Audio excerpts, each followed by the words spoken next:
Hello everybody and welcome to class, specifically the Elite Four class.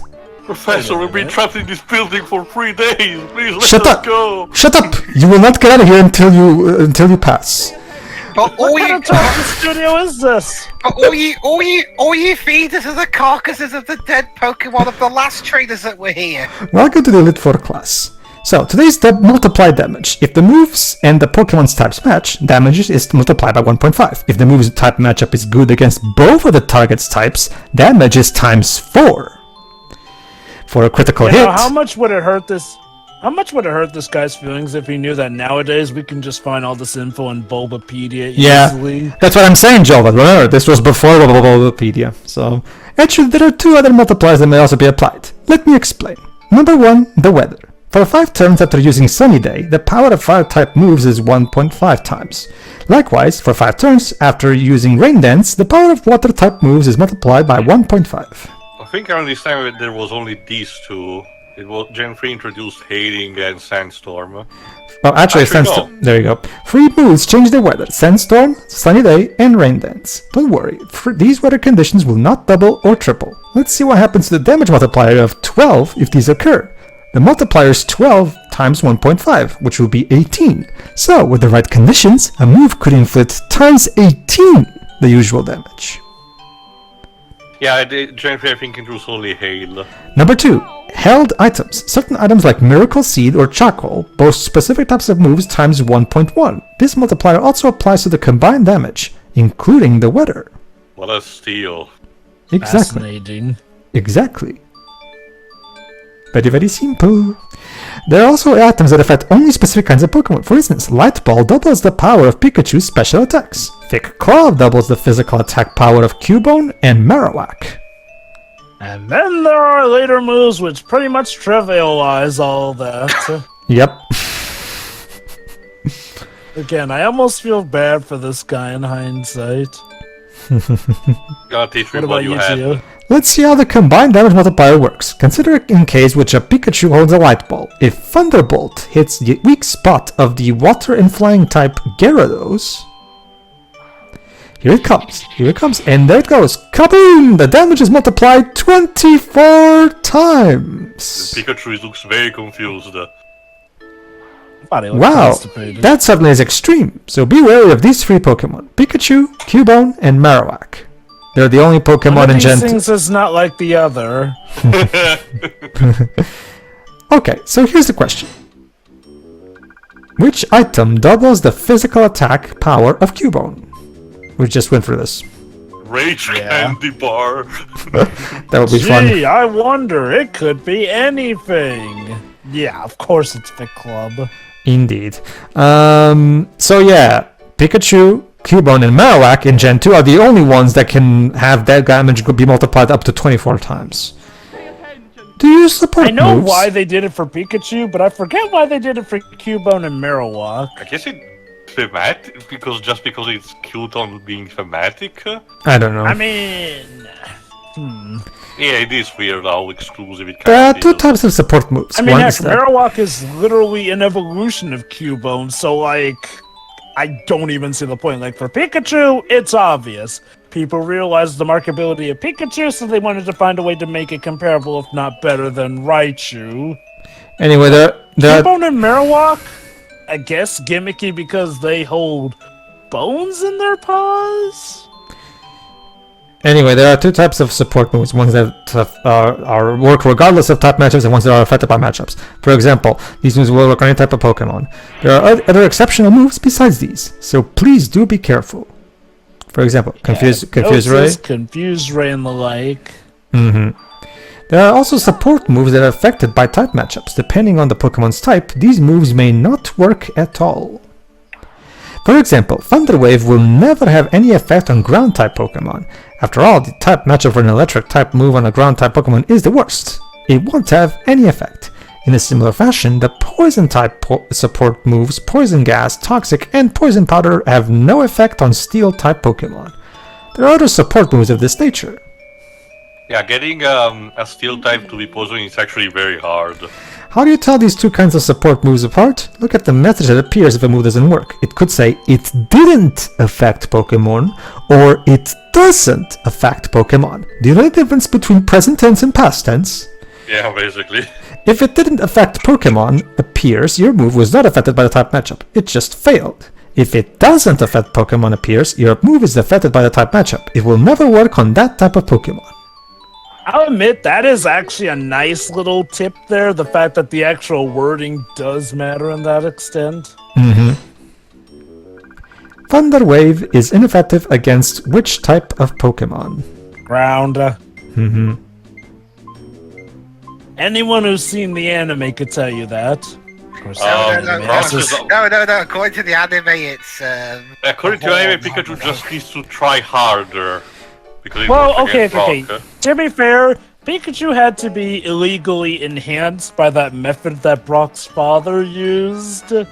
So, come to think of it, does this mean that Ash's Pikachu has kind of been on the lightning equivalent of steroids the whole time? The Big T movie also kind of implies that Pikachu has been blessed for the entire journey or some shit like that. It's weird. Again, my take has always been that ever since the time in Pewter City when Brock's father used that method on Pikachu, that Pikachu has just become like a superhero among Pikachus due to that incident or whatnot. Anyway, in case your Pokemon has a lot of fast, there are other ways you can be fast, like moves like Quick Attack and Extreme Speed. Agility boosts the user's speed. You can also lower the opponent's speed by using Scary Face, or the added effects of moves such as Icy Wind. Paralyzing the opponent also sharply reduces its speed. Use these tactics to move before your foe. If your Pokemon can act first, you won't have to fear moves like Pain Split or Reversal. Just make sure you knock out the opponent before it can use these moves. You can also avoid Destiny Bond, a move that makes the foe faint if the user faints. Again, just defeat the foe before it can use this. Look at that, you actually can dodge Destiny. Yes. Was Parrish's song still a thing in this, or was it Yes. also by Gen 3? Yes, Parrish's song is also in this one. Incidentally, there are also moves and tactics that don't depend on speed, or which Pokemon moves first. In fact, Teo, the move Parrish song causes both... You know, Teo, you're doing it again, Teo. You're getting to things... living rent-free inside my head. However, it's matters that often the Pokemon switch out. Therefore, it should make it impossible for the opponent to switch beforehand. If a Pokemon uses Bite, it takes whatever damage the foe inflicts for 2 or 3 turns and release that built-up energy to inflict double the damage it's taken. And well, Teo, look at it this way. Now you know how Phoenix feels. Counter and Mirror Coat are retaliation moves. One strikes back with double damage against physical attacks, one against special attacks. Also, these moves are always used in the bottom of the turn after the foe's move. I actually do wonder if anyone has managed to find an effective use for the move Bite, because it's so slow compared to how fast the game has sped up, in recent times. Future I've seen some setups that definitely use Bide well. Depends. Yeah, Future Sight is the fastest multiplied by 1.5 if you use a second type Pokemon. What about to say that? Pardon? You want to know more? Well, look at the time! I have to go! Okay. Hey, you're a fraud! You don't know everything! Here's a question. Even though I just said I had to go. Yeah. Dodging his responsibilities. Which move increases speed? Agility. Yeah, good one, Dibs. So, is this teacher secretly a fraud? You make the call. If this was one of the GameCube games, it would probably be the final boss. Yeah, this teacher Probably. this teacher is as fake as his mustache. A Pokemon that has learned different types of moves should be able to battle effectively against any type of Pokemon. You'll come to appreciate this, I'm sure. Perhaps I'll show you some examples to show you what I mean.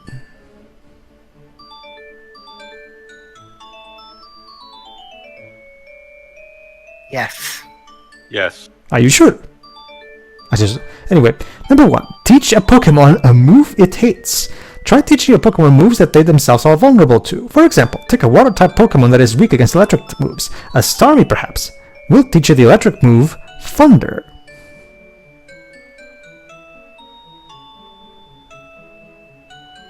That way, If it battles an opponent of the same type, this move gives it a strong edge. Even better, if it can catch the opponent completely off guard. This is why a water type is especially better by giving it, ice and earth moves as well. It covers a lot of ground. There are many other combinations. Number 2. Aim for the weak spots of Pokemon. Teach your Pokemon a move that will exploit the weak point of a Pokemon that has a type matchup advantage. For example, water-type Pokemon are weak against electric attacks, so teach a water Pokemon a ground-type move, like Theo just said, which is super effective. A foe who chooses to use an electric type against your water type will be surprised. A ground-type move like Earthquake that the electric type hates is suddenly sprung. This is why Swampert is actually very busted in Gen 3. Electric type, Fluffy. But here comes an Earthquake by Politoed. Looks like he's just partying on the ground. There are other combinations too. The grass-type Pokemon Meganium is weak against ice-type attacks. A good remedy would be to teach it a steel-type move, Iron Tail, which is super effective against ice-type Pokemon.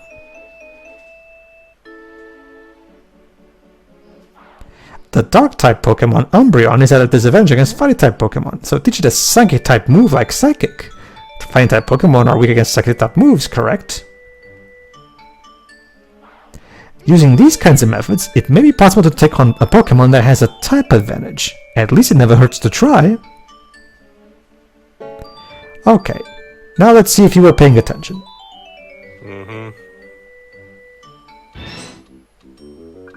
If Starmie is to be taught a move it hates, which of the following should be taught? I wonder, it could literally be earned one. Probably. I know, right? Like, Yeah. I'm sure it hates all of it. Of course, Thunder, no duh. That is correct. I'm glad you listened carefully to my lessons. Yes, we needed a lesson for that one, Professor. Move combos. Alright. Come on, That's Pet. what I think it is. I kind of hate those. Have you heard the term combo? It refers to a combination of moves. Today, I will teach you some very effective combos. What do you think? Here's how to Tekken Street Fighter 2. Not that kind of combo. For example, try this combo. Defense curl and rollout. The rock type move rollout, when used after defense curl, the attack's power is doubled. This kind of move combination is known as a combo, and it can be very useful in battle. This is actually useful as I information. never heard because, those yeah, being referred to as combos in Pokemon, I'll be honest. Like, if this was a thing, it never caught on with that term. Yeah. First, use a move that ensures that the next attack will hit. Try a move like Lock On or Mind Reader. You might remember how last part I used Lock On and Zap Cannon with that Magneton. The power of the combo would be incredible. I would switch to a Pokemon that is hopefully unaffected by the attack move's type, obviously. Now, Endurance combos. Endure leaves the user with at least 1 HP after any attack, combined with moves that become more powerful if the user's HP falls, such as Reversal, Flail, and Pain Split. God forbid you resort to struggle. However, these combos are vulnerable if your Pokemon is attacked first. I think the smart thing is to raise your speed in advance. See, your speed stats do matter, people who only care about attack and defense. Sleeper combos. There are combos that involve healing moves. If HP is low after using a move like Belly Drum or Curse, use Rest. It will even be more effective with a sleeping Pokemon than an attack move like Sleep Talk or Snore, or was holding a Mint Berry.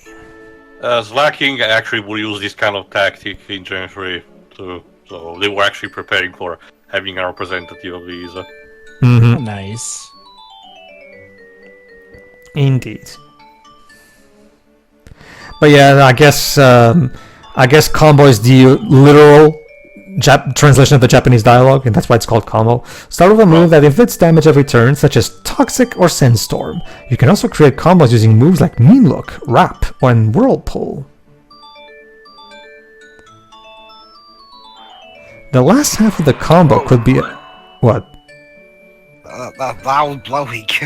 That's the emulator. The last half of the combo would be a move that causes a status problem like confusion or sleep, or you could concentrate on your own defense. Either way, you're super Actually, I think inferior that was to- a sound effect from the game. Yeah, it was since about it's to not being mention. moved Each time there's a light like Sandstorm. that, it produces the sound effect of the move. Oh, that. In that case, yeah. Okay. The Pursuit combo, the Dark type move, blah, blah, blah. So the thing to do beforehand is to use a move that prompts switching. For example, lead with a move like Perish Song or Sandstorm. Moves that cause status problems are also effective. And how about the moves that affect Pokemon when they enter the field? Those a thing around this time? I don't think so. Like, I mean- I don't know if those were a definitely was in thing Gen yet. 4. Try to devise your own. I find If it you do, started in Gen 3, but maybe it was Gen if you 4. try to devise your own combos. If you do, please share that secret with me. Dude. Okay, I'm starting to get more suspicious of this guy with each quote-unquote lesson he gives. Maybe he's our Team Rocket plant. What moves power is double? Maybe. Yeah, what moves power is doubled if it is used after defense curl? Yeah, we already know. Autobots. Okay. Now, I don't know if, combining rollout with defense scroll was a thing that was in the mainline games. I'm wondering if this is a Stadium exclusive. Actually, I No, have it's to not. admit, yeah, that's the first time I hear something like this. As far as I know, rollout's only been for defensive uses as opposed to... Oh, no, sorry. Defense curl, it's literally in the name, has only been used for defensive purposes, last to my knowledge. I get more the idea of synergy. Use a move first and then the following one. Use that Well, let one me one s- that gives a bonus. I mean, I think in the meantime, Check Bubblepedia while I read this. Combination of the important status. If the opponent uses Minimize, stomp it to inflict double the damage. Against a sleeping opponent, moves like Nightmare and Dream Eater work superbly. If the opponent uses Rest, these moves will come as a nasty surprise. Next, combos that work with the weather. First, combos that start with Sunny Day. Let's go through some of them. Situational combo, that's the name of the lesson here. When the sunlight turns harsh after using Sunny Day, the power of Fire-type moves is multiplied by 1.5. In contrast, the power of Water-type moves is halved. Morning Sun, Synthesis, and Moonlight will provide double the usual HP restoring power. In Stadium, these moves will fully heal HP. Again, only if it's sunny. Solar Beam, which normally takes 2 turns, will be usable every turn. In contrast, Thunder's accuracy will drop, so it would hit only about half the time. Also, Pokemon will not become frozen. Again, Jova, there are some minor difference in rules, like you said, which is why it's a good deal. Okay, Bulbapedia confirms the whole thing that it also doubles the power of users rollout and Ice Ball subsequently, as long as users remain in battle. But Is this in mainline games or just Stadium? all of though? them seems to be, but none of the game's description of the move mentioned the side effect. So basically, Yeah, no, this is literally the first I've ever heard about it. so Even guides I've read have not mentioned that stuff. Granted, I haven't specifically looked for that detail because... This is not even again, usually a strategy very normal. So basically what you're telling me, Teo, is that people who purchase Pokemon Stadium 2 get to hear all these secrets that the programmers never shared with anybody else at the time. Admittedly, this sounds like an extremely niche, and like a point where, again, in the mainline games, that's an extra turn of setup, which can make or break your standing in the game. So I guess it's not like, the ultra need to know to win combo, but still, it makes me wonder now if a lot of moves that just sound like they're using flavor text actually do affect other stats if, like, they're very specific like that. I'm guessing when they made Gen 2, they put that secret in, and they thought, they didn't tell you because they wanted to be a cool thing for players to discover on their own. Maybe? I'll give him credit. Like, it does make sense in context. Yeah, like, you can physically picture the idea why these two moves connect with each other. Yeah. I just never imagined that because that sort of stuff always seemed just like flavor text to me. Like, I never imagined that, that actually affects this specific move. Right. What move's power is doubled if used against a target that used Minimize. Stop. Very good, Weeps. Again, this is another case of 2 moves that make sense to be connected. I mean, obviously, if this thing is tiny, you stomp on it. So... Alright, that's the moves lessons. Now we have trainer battles. Specifically, switching, reading the situation, and reading the foe's moves. Let's go with switching first. If you are willing to waste one turn to switch Pokemon in battle, it is best to bring out a Pokemon that is completely unaffected by the opponent's attack. That is a defense-first switching style which appears to be popular now. I believe I taught you this already. However, it goes without saying that you will never win by just defending. You should consider offense-minded switching. Let me illustrate. Let's assume you have an electric-type Pokemon out. Like Pikachu, because he's a mascot. Very confused Pikachu. So let's assume the foe uses a ground type, like Cubone. Man, you really like Pikachu and Cubone. Your electric type is at an obvious disadvantage. Well, the developers themselves clearly do too, since they gave them super awesome items that double their power. Your first instinct, blah blah blah. While it is true that the flying type isn't affected by ground type attacks, the type matchup of the flying type against the ground type is neutral. In other words, you won't be able to attack effectively. Joke's on you, if it's Articuno, he's super effective. If I were you, I would not hesitate to send out a grass-type Pokemon. Ground-type moves can only inflict half their usual damage on grass-type Pokemon. On the other hand, grass-type attacks inflict double the usual damage on grass-type Pokemon. That is what I mean by offense-minded switching. Wonderful! However, do keep in mind that the opponent's attacks are only reduced in power, not made ineffective. Do you choose to give priority to defense, or take offense even at the expense of some damage? You should evaluate your current situation before choosing between. The reason they're emphasizing this is because, like I said, in the main Pokemon games, you can choose between Battle, Shift, and Set, which is the one when you pick Set, you can switch. Like when you have Shift, the game always asks you if you want to switch Pokemon every time you defeat one of them, right? But in Stadium, you don't have Shift. It's always Set. So, which is why they emphasized, you're forced to keep that in mind because you can't rely on the shift style that you can in the main games. Coins or necessary for switching Pokemon. Or a bicycle.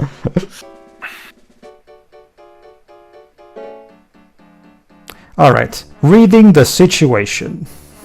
Attacking the type matchup weaknesses of Pokemon is a basic strategy. However, depending on the situation, doing so isn't necessarily the best course of action. Allow me to explain.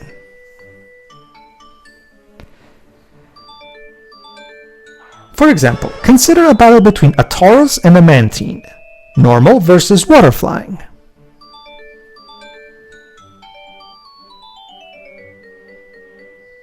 Go on, Professor, move on. Yes, sir. That Tauros is ready. Let's assume Tauros used a TM to learn the electric type move Thunder. You would probably consider yourself lucky. After all, Mantine's two types, water and flying, are both weak against electric type attacks. That means the electric type move will also have its power quadrupled. Shame that Tauros had very shit special attack stats, huh? That is true. So... That certainly sounds wonderful, but hold on just 1 second. Don't be fooled by the situation's allure. Thunder is a special attack. That means the amount of damage is determined by the stats special attack and special defense. Just... Kinda walked into that one. Let's check these stats. Tauros' special attack is rather low. On the other hand, consider Mantine's special defense. It is very high. All of a sudden, the move loses its appeal. Furthermore, I don't think Thunder is a move that will hit very often. Or even if it does hit, it won't make much damage. In this case, rather than exploiting a type matchup weakness, it may be better to use a normal type move. The power of the normal type move will be multiplied by 1.5 because of the type matchup. For example, moves like Double Edge and Body Slam may be more effective. Basically, the idea that type matchups are cool and all, but don't rely entirely on them. Think logically. The type matchup and stats, which kind of weaknesses should be exploited? Learn to read the situation thoroughly before committing yourself to the next one. That's why my Blastoise on my Pokemon Red has Body Slam, for example, and as well as which kind of weakness? Learn to read. Not to mention, remember, Body Slam has a 1 in 3 chance of paralyzing, so it has that double usefulness to it. Here's a question. Which move is powered up 1.5 times if it is used by Tauros?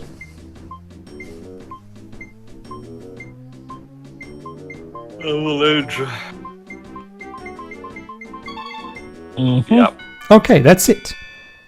That's correct, Theo. I'm glad you read my mind. Oh, sorry, never mind. That's the other way around. I'm glad I read your mind. I'm training to simp for Sabrina. What can I say? Today's topic is rather difficult, so listen You're a carefully. man of good taste too, I see. They're always hard. Oh, please don't be that way. Just think of it as tough love. Hold on, let me explain. Today's topic is reading your rival. I'll teach you to predict your opponent's next move, then attack accordingly. Tough love, he says. Meganium's case. A battle has gotten underway with the grass-type Meganium facing off against the water-type Azumarill. I mean, this should be a bishop. Naturally, people would want to use a grass-type move that is super effective against the water-type Pokemon. For instance, a move like Razor Leaf would be dandy. Mm-hmm. And yes, but wait just a moment. Consider things from your opponent's perspective. If it were you, wouldn't you want to switch out? Not only that, wouldn't you think about sending out a fire-type Pokemon that is strong against the grass-type? Again, remember, there's no shift. So yeah, you have the switching is extra important in Stadium. Against a fire-type Pokemon, a grass-type Powers move is halved. It's rather vexing. What should you do about it?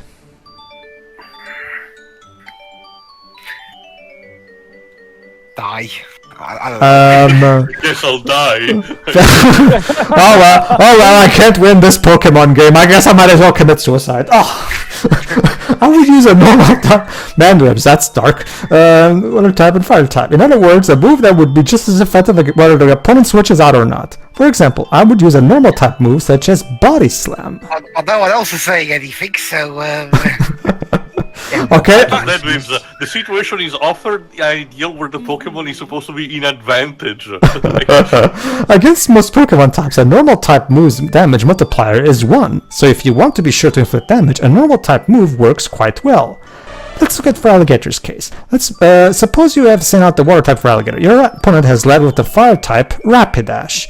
Basically, try to read exactly how the foe is going, because this actually will come up when we actually start the tournaments, because there are trainers who will go out of their way to constantly switch Pokemon back and forth depending on what Pokemon you have. So this is important for playing the game. I would suggest using a ground type move that is super effective against both fire type and electric type Pokemon. By doing so, it wouldn't matter if my opponent switched or not. For example, I would use a move like Earthquake. Do you see? A Feraligatr with Earthquake. Outsmarting your foes begins with the moves you choose to teach to your Pokemon. This is how trainers will try to anticipate each other's actions in high-level battles, determine what Pokemon your opponent has chosen, then use moves in anticipation of what he or she may do in battle. I swear, this guy sounds like he was voiced by Charles Martinet.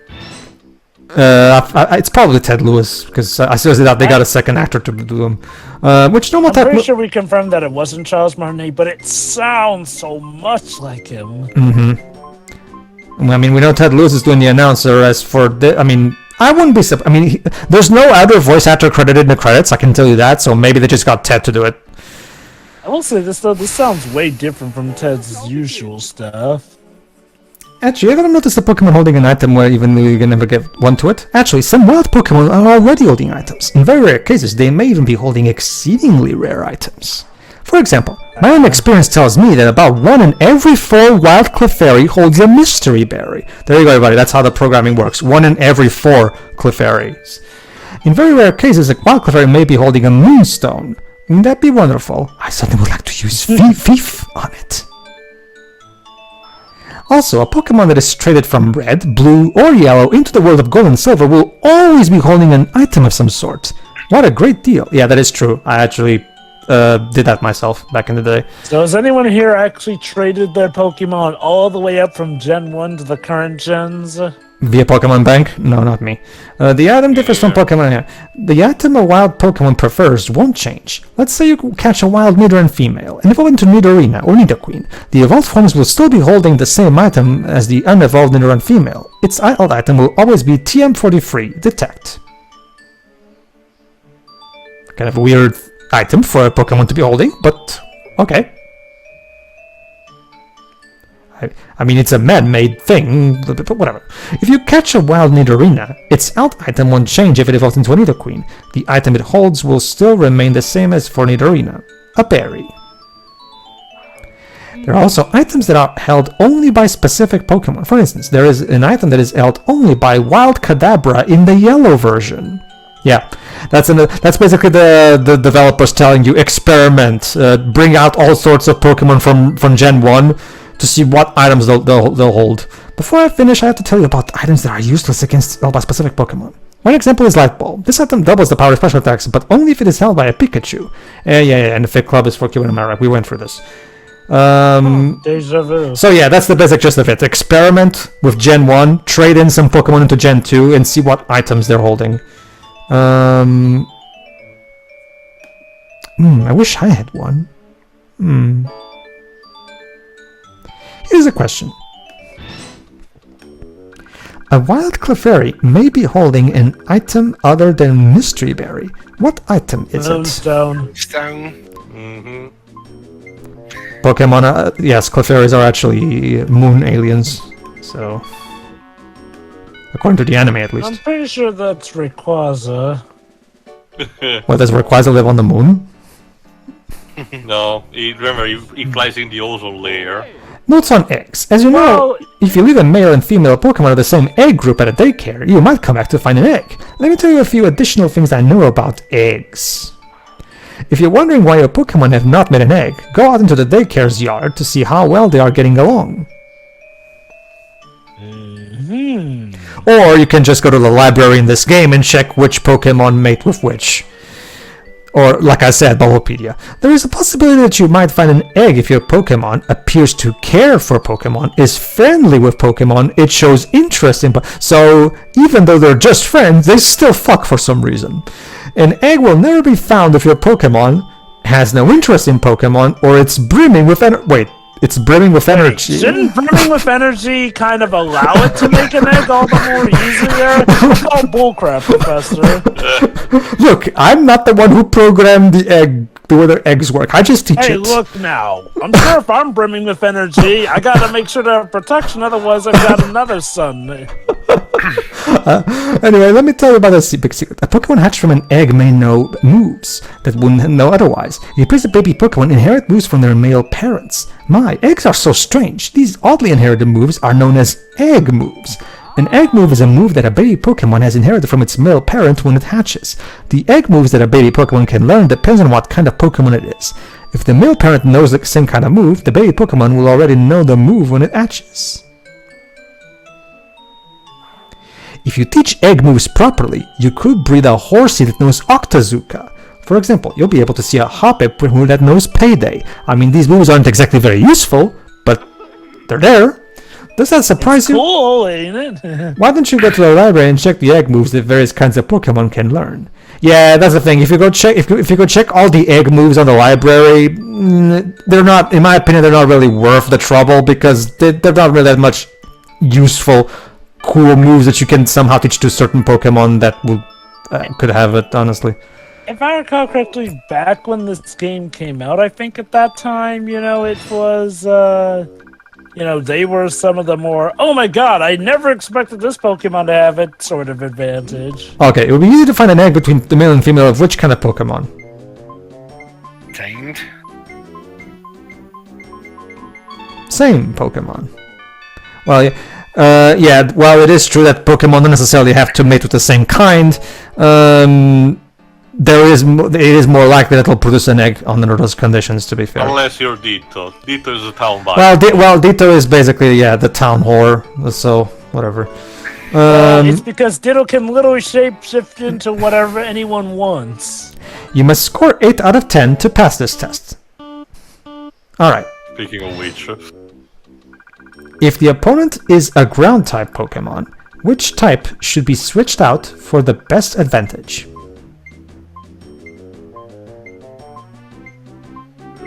grass like his ass. So. Correct. It's weird. Shouldn't they have said switched in? I don't know. Surprisingly, Flareon can learn which of the following moves. Earthquake, was it? Oh, I forgot if it's Earthquake or Iron Tail, I think. Iron Tail. Yeah, Iron Tail. Still, no actual fireballs. Which move may be ineffective depending on the type? Thing. Seeing as a normal type move, so I doubt that. I think it's Constrictor. I actually missed that one too. Maybe it was Sing. Remember, Pedro, like, if last I checked, normal moves can't affect ghost type. Oh yeah, that is the. Oh yeah, that is true. Type. That's true. Yeah. Well, whatever. Yeah, Synthesis. Synthesis. Fluffy is which type of Pokemon? Electric, come on. Electric.